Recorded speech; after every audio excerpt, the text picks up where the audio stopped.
की खानो बनैबे हम लड़को खेलेबे मिला लीजिएगा। आ खेती पथारी सब अपने करेबे।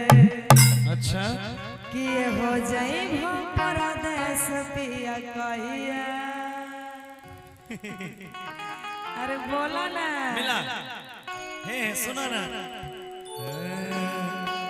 अरे जियाए हमर बाप के पुतहिया सच हो। अब तोरा रखनिए रहते जे खानो बना लेते लड़को खेला लेते खेतो पथार के लेते तो परदेश जाए में कोनो गाम नहीं छे। हां त कल ये ट्रेन पकड़ लेला। हां अब हो खानो बनैबे हम लड़को खेलेबे खेती पथारी सब अपने करेबे। आए के बाद तोर सब हम नहीं करबे। ई बात तू अनवर को कह दियो गौरव ठाकुर बोले हमरा नहीं पसंद। हेलो कम से कम आवाज मेंटेन करके रखिए यार। आप आके सुनिए यहाँ थोड़ा एकरा बैठा दो ले जे सहरसा आइए रे हो।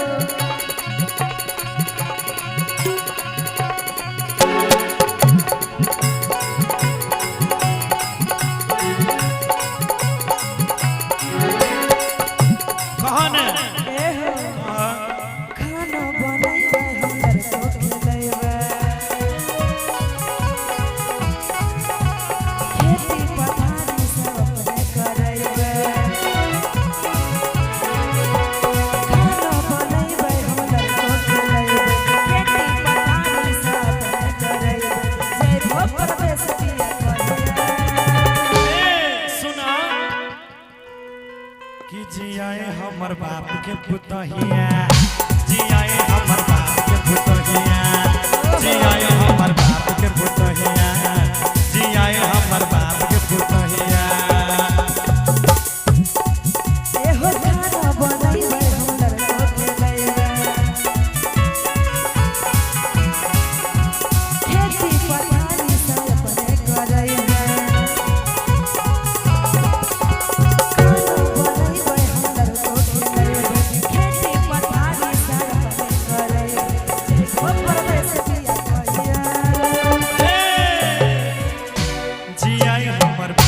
पुतहिया जियाए हमर बाप के पुतहिया जियाए हमर बाप के पुतहिया जियाए हमर बाप के पुतहिया जिया।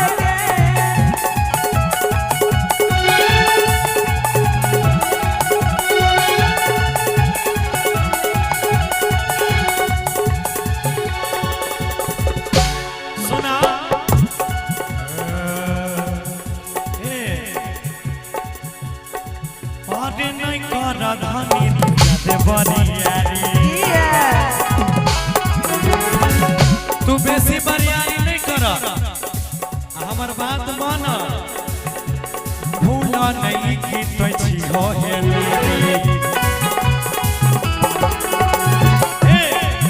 अरे नहीं कर धनी तो जाते बरियारी भूला नहीं तो छी हो भाड़ा हम बनबे मोरे पेटवे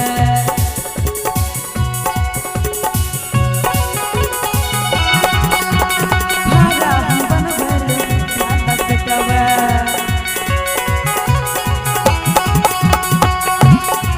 ये हो देखलो न तो सैया कहिया। अरे जियाए हमर बाप के पुतहिया आइएगा कि जियाए हमर बाप के पुतहिया जियाए